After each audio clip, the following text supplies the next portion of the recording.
Chicken কষা, আলু দিয়ে মুরগির লাল ঝোল, কোরমা বা রোস্ট, এইসব তো অনেক খেয়েছেন তাই না?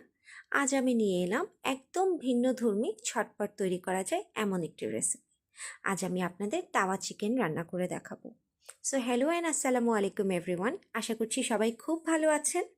তাওয়া চিকেন রেসিপিটা ভারতের রোড সাইড রেস্টুরেন্ট বা ধাবাগুলোতে খুব জনপ্রিয়। আর আজ আমি দেখাবো কিভাবে একদম ঘরোয়া উপায়ে বানাবেন ঠিক সেই ধাবার মতো তাওয়া চিকেন। প্রথমেই মুরগি মেখে নিন আদা রসুন বাটা দিয়ে। এরপর পেঁয়াজ আর টমেটো বেটে রাখুন। প্যানে বাটার ছড়িয়ে দিন, কারণ বাটার ছাড়া এর আসল স্বাদটা কিন্তু আপনি পাবেন না। এবার এতে তেজপাতা, দারুচিনি, গোলমরিচ ও লবঙ্গ দিয়ে ফোড়ন দিন।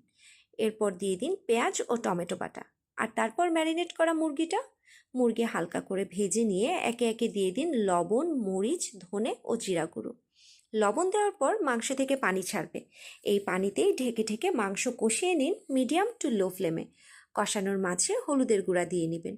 শুরুতেই সব মশলার সাথে একেবারে না দিয়ে পরে হলুদের গুঁড়াটা দিলে রঙটা কিন্তু বেশি সুন্দর হয়।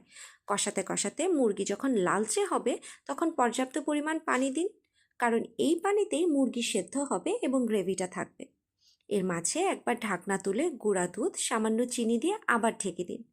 পছন্দ মতো গ্রেভি চলে আসলে একটু বাটার ও গরম মশলা ছড়িয়ে চুলার ফ্লেমটা বন্ধ করে দিন এবং ঢেকে রাখুন 30 মিনিট। ব্যাস, রেডি হয়ে গেল আপনার ধাবা স্টাইলে তাওয়া চিকেন।